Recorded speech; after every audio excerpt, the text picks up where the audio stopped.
常在讲工具机或是传统产业，台湾通常都会有一句俗话叫“茅山道士”，尤其现在又面对可能会有无形潮的来临，到底该怎么办？传统的做法上来看就会鼓励大家要走高质化嘛，要不然就是规模竞争。可是这两个东西其实背后都有一些东西是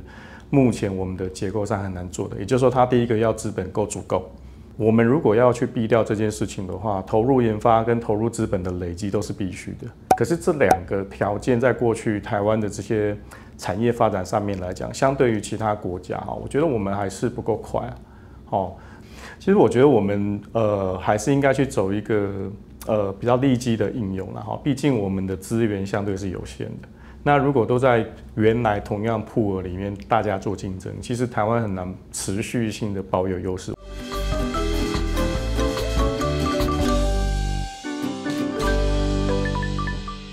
真相这一个，欢迎收看，编辑是 On Air， 我是凯俊最近的传统产业真的是相当的惨，尤其在关税政策的影响之下，现在台湾引以为傲的加工出口产业呢，像是受到海啸般的冲击像是工具机啊、资通讯啊，还有纺织成衣等等传统产业是无一幸免。虽然说传产只占出口总量的2成，但却养活了全台湾其实近80%的劳工面对短期呢会产生产业外移的现象跟大规模的失业潮，到底台湾这一波该如何因应尤其现在也有专家提醒这一波其实可以趁势来检视台湾的整个产业结构跟体制，避免陷入产业失衡的危机那今天的话，就让我们邀请到了中经院的科技政策中心副主任戴志妍戴老师，和我们一起聊聊。我们欢迎戴老师。你好，各位观众，大家好。老师，我们问一下，就是这一波现在关税政策影响之下，为什么整个产业，包含像是工具机跟传统产业，会受到这么严重的影响？第一个因素主要是因为我们的工具机跟传产其实大部分出口都是到美国或是到中国大陆那有一些部分都会到欧洲跟东南亚去，所以目前来看的话，其实我们受到冲击的大概就是因为你的关税上来之后，其实我们在美国的买家它大幅的削减掉订单，甚至在waiting。那第二个因素，其实我们会看到就是说，目前我们的关税计算的方式上来看的话，其实不利于我们的厂商啦因为日本跟韩国现在谈的关税的税率也好，它的方式也好，可能都优于台湾目前所受到的待遇，所以这个时候也会造成说，美国市场对台湾产制的这个产品呢，它是不是有一些比较需求往下降，进而转单给其他人？那再来就是说，我们如果看日本的工具机过去的那个情况来看的话，其实它走的相对就是比较精密、比较好的一些产品，它跟德国的工具机事实上都在同一个 level 啦。那我们过去几年就是过去大概10几年一路的追赶，其实也到了一个程度。那可是呢，最近又遇到像汇率的因素来看呢，会变成是其实以前日本货可能都比我稍微贵一点，那我们讲究的是 CP 值嘛可是日币的这种汇率打下来之后，就发现其实日本的 CP 值比我好，所以这个其实也是造成我们现在在竞争上面、出口上面的一些挑战那再来就是中国大陆的这整个景气的状况，其实以这2年的情形来看的话，也都不太好。比方讲说，我们过去工具机其实卖了很多他们的汽车产业，但是回过头来看现在中国的汽车你会发现，他们自己非常内卷。然后整个供应链的这些成本利润都受到一些影响所以大环境上来看的话，不单只有关税的因素啦，其实有很多因素综合起来，让我们现在在工具机的竞争上面面临一个很严峻的一个挑战因为我们常在讲工具机或是传统产业，台湾通常都会有一句俗话叫“茅山道士”，就是低毛利，可是却要养活这么多的劳工，尤其现在又面对可能会有无形潮的来临，到底该怎么办？传统的做法上来看就会鼓励大家要走高质化嘛要不然就是规模竞争。可是这两个东西其实背后都有一些东西是目前我们的结构上很难做的。也就是说，它第一个要资本够足够，就是说我要做高质化，我必须投入更多的研发，我必须对于这些人才这些材料，甚至是特定的这些利基的厂商能够更有掌握。所以过去我们看到一些传统产业的业者比方像做螺丝。那你做工具机、做五金跟做航太的螺丝，其实那个计价的方式完全不一样。像航太的螺丝可能是1颗几块钱美金起跳，你做一般的家用这种铁钉螺丝扣件，可能是1公斤才多少钱而已。所以要往高质化那一块是个目标，但是我们有很多往那个目标的过程里面需要的资源其实企业不见得能够达得到，能够达得到的大概也是少数。那另外一块就是，我可能开始想做的就是一个比较规模经济，我可以让我的成本更降低嘛，但是这背后牵涉的问题也很多啦，比方说你怎么用资本设备替代掉劳力，获得更好的生产效率，然后让我的成本，让我的优势能够在这个上面更浮现。所以讲穿了，我们如果要去避掉这件事情的话，投入研发跟投入资本的累积都是必须的。可是这两个条件在过去台湾的这些产业发展上面来讲，相对于其他国家，我觉得我们还是不够快。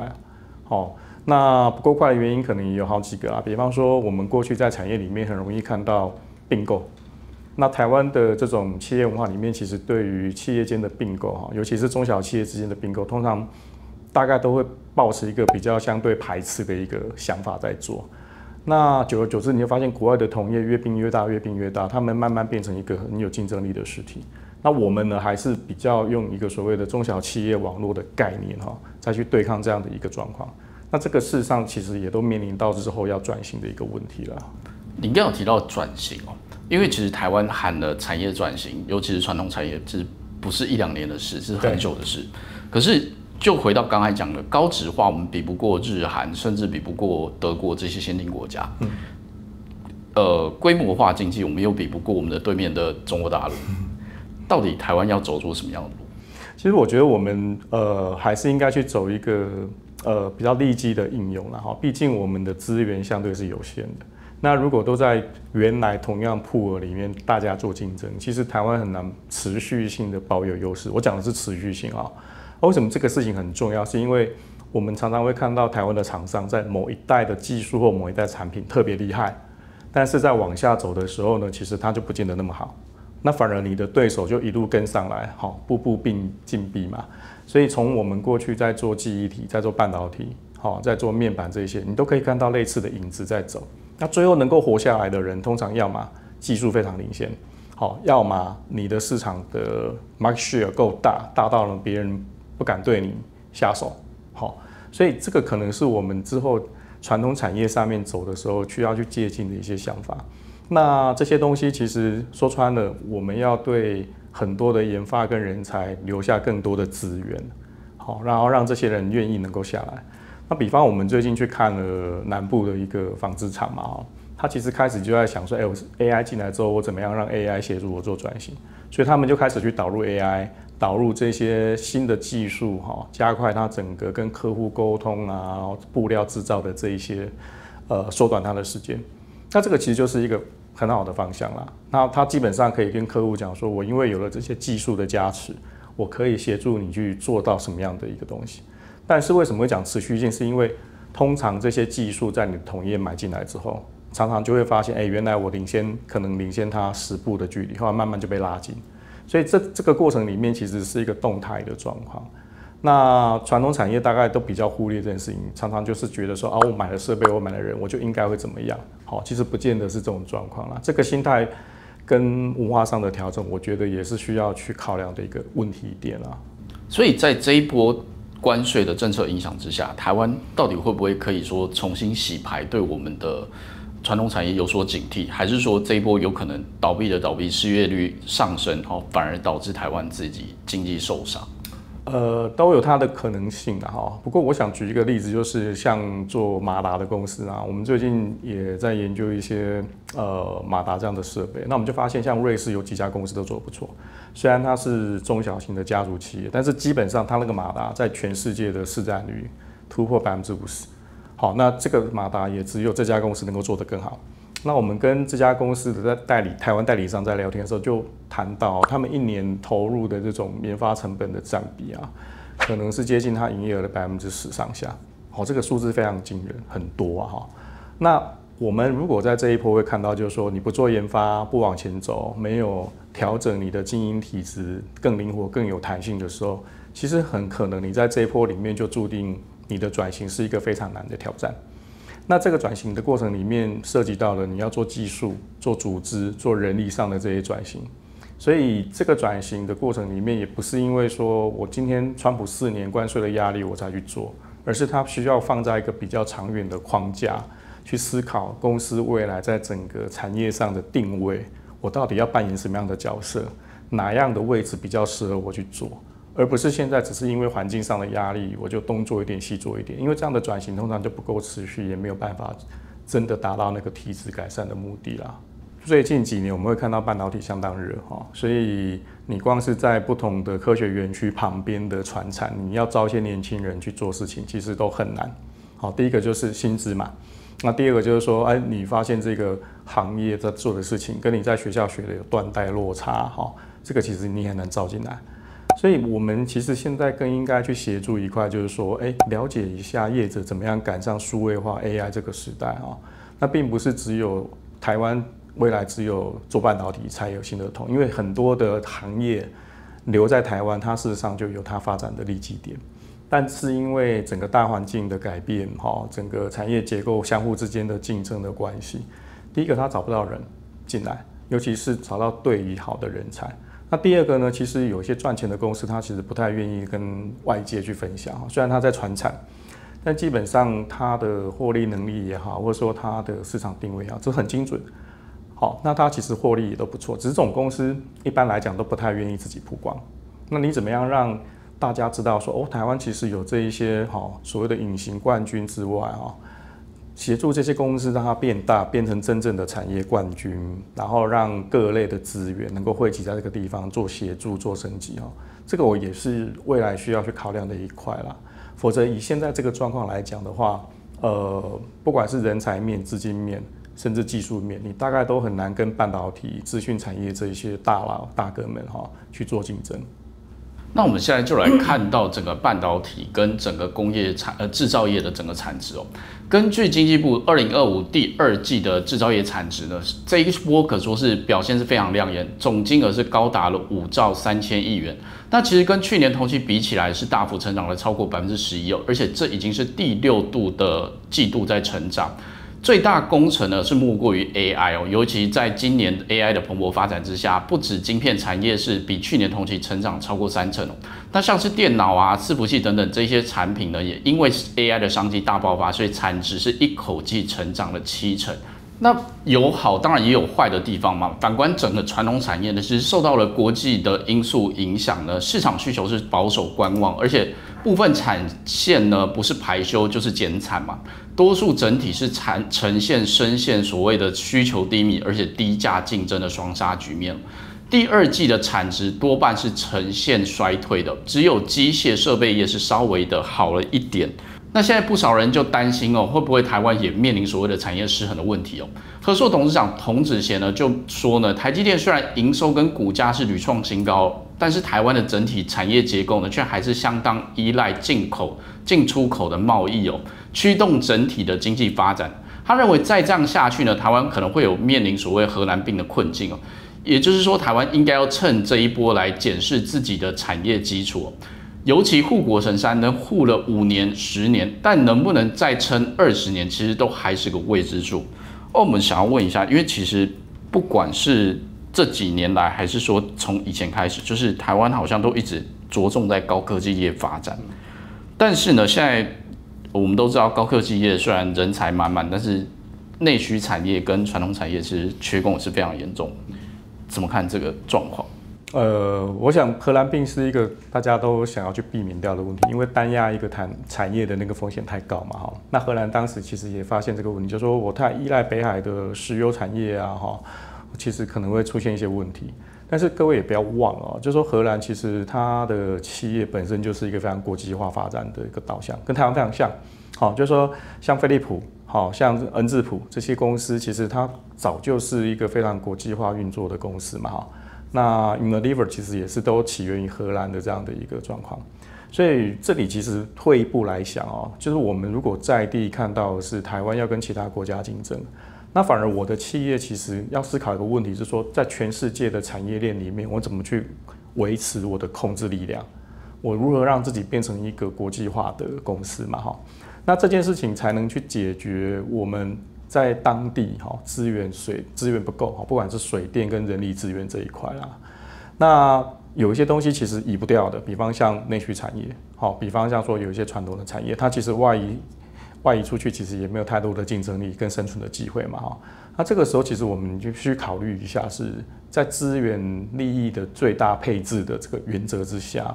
哪一些东西确实是该退场，哪些东西呢，我们要避免掉所谓的单一产业风险过高的问题，这个其实都需要坐下来谈啊。所以荷兰当年在解决这个方案的时候，其实并不是拿着某一个特定的产业压着，就是说，我一定要做这件事情，它还是有一个机制存在让大家去协商，让荷兰的产业能够接受外国企业的并购，然后呢，他们也做了一些组织上的调整跟经营上的调整嘛。那你可以发现荷兰的那个文化里面，他去接受这种外籍人才的这种 openness 其实是很高的啊。那相对于台湾来讲的话，我们目前还是一直都很僵固在比方说你的劳工，你的外籍劳工只能开放到制造业，只能开放到这种所谓的长期照护业里面。但是坦白讲，我们在未来的各个产业专业上面来讲，都会面临缺工的可能性，因为毕竟出生的状况已经都不好嘛，然后再加上人口也开始出现老化，那传产的这个人力也都要退休了嘛。那你如果还想维持这些产业继续在台湾发展的时候，大概也要去想，这个产业留在台湾，它有什么样的优势跟能耐？那我们能够协助它继续落下来，那它转型能不能转过来，跟国际上的同业能够做竞争？亦或者是说，我们有一些机制跟资源能够协助他们开始去了解国际赛怎么打？因为目前这个赛制不是你不想打就没事，因为人家大军都杀到你们家门口嘛，然后关税的棒子一挥下来，其实你面临的就是这些问题啦。所以这个问题上来看的话，我觉得不单单只是解决现在中小企业上的一个问题，我们甚至可能比较有竞争力的公司也都开始面临这样的一个挑战。所以不要太害怕，就是把企业开始去做外移，因为90年代我们外移的对象实际上是中国。那这个中国对我们来讲，中国既然是一个市场，它也是一个工厂。那它有一个好处，是因为语言的相近性，其实你变得容易去管理嘛，那这个对于日本人、韩国人跟美国人就头痛。可是今天场景是反过来，人家到了美国的市场，开始用当地的劳工熟悉那边的游戏规则。我们现在要怎么发展出一个去这样的市场或是制造地的能量那显然就是我们必须要去考量的。否则我们会永远一直在讨论所谓荷兰病的这个问题啊。可是现在看回来，就是台湾如果现在的状况就是过度集中资源在高科技嘛，那导致说我们刚才也聊到就是传产跟服务业这些缺工。那讲回来，另外一个议题就是说，这些产业间的其实薪资结构其实也是落差相当大。那到底台湾要怎么样去解决这样劳逸不均的问题？其实这个问题大概国际上也都发生了比方说你相对比较入门槛比较低的一般型服务业比方说零售比方说这种旅游业啊那这种其实入门槛很低，可是一般从业人员的薪水相对都不高。那制造业的部分来看的话，你要看你处在哪一家公司然后这家公司的薪资福利大概怎么样去做设计啦。所以我也看过虽然是传统产业，但是基本上它给员工的薪水薪资可以媲美高科技。所以这里面其实有很多问题，其实并没有办法用一句话去带过说因为我们现在产业倾斜到半导体，所以呢其他行业其他企业呢都面临到所谓缺工那个问题。其实问题的根结还是回到公司对于人力对于这些人才他怎么样去做评价，他愿不愿意把整个分红分润甚至放出来。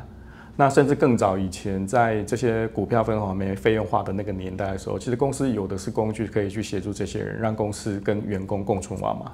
但是现在来看的话，这些工具开始变少了，反而是其他的激励的方式越来越多了。所以我觉得这个部分会变成是台湾公司在转型过程里面的一项修炼，就是你怎么样拿出适当的薪资的设计，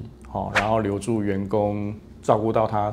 个别的不同的需求，然后变成一个你可以长期发展的中间的干部。我觉得这件事情很难，而且在后面的这些新世代加入职场之后，你会发现那个难度越来越高，因为整个价值观是完全不太一样的。所以在这一块来看的话，薪资结构是一个因素，但是我觉得问题更大的反而是在我们目前产业的文化，还有整个企业上的文化里面，怎么样创造一个吸引人、能够留人下来的一个环境啊？那如果给观众一个 know how 的话，会希望观众带回哪个关键是思考一下？我觉得我们未来会面临到一个很新的产业的结构了哈。那现在来看，不单单只是人才流动的问题，我们可能更要去思考一个问题，就是说，万一10年、15年之后，好留下来的公司大量的去用了这些机器人，去用了很多的 AI， 我们怎么样现在能够发挥一个技术，就是你跟这一些新的科技能够协作，能够共同存在在职场里面去工作。我觉得这件事情大家不太讲，大家想象的场景就是，我直接就替代掉人力，好，然后工厂就是一堆机器人走嘛，哈。可是这个在现实条件来讲，有好几个不可能性会发生。第一个就是你需要的资本很大。好，那基本上不太可能由公司全部去这样改，很难。第二件事情就是，那改完之后怎么样去管理它这些新的资产，那是另外一个新的技能，那等于公司全部翻新要重来过。所以最有可能的情境反而是说，你在不同的行业里面会看到人跟机器，好，人跟 AI 相互工作、相互去协调的这样的一个工作环境。好，比方讲，以前你的厨房里面可能要5、6个人。有人负责切菜、洗菜、要送餐嘛？现在可能一台机器手背就帮你处理掉大部分的工作。那人在整个工作的环节里面，他要提供的价值，你怎么跟这些设备去共同 co-work， 反而就变成未来在职场上面一个重要的议题嘛？哈，所以这些我觉得大概都需要去思考一下。那另外一个问题是在说，我们可能也会面临到越来越多不一样的形态的工作。好，比方说我们现在实际上推动台湾的制造业，如果你要赴美投资，那要做一些制造，那当地的人工很贵嘛，那有可能就变成是，其实你的人力都是在台湾，但是你在远端，也许利用 AI， 也许利用3D 制造，也许利用机器人去做这样的一个工程上升制造上的应用，这个工作形态跟你原来的工作形态上面就是完全不一样，所以我们必须要开始去接受一个，就是说很多的工作。也许到了5年、10年之后，它就消失了。然后你现在的技能不能跟得上5年、10年之后的那个需求？那个自己都要再评估一下，甚至你要有那个决心，就是破釜沉舟，好，然后能够去转换跑道，去因应新的整个就业环境的一个来临。感谢戴老师让我们了解现在产业间的现况哦。编辑是 On Air， 我们下回再见喽，周末愉快，拜拜。拜拜。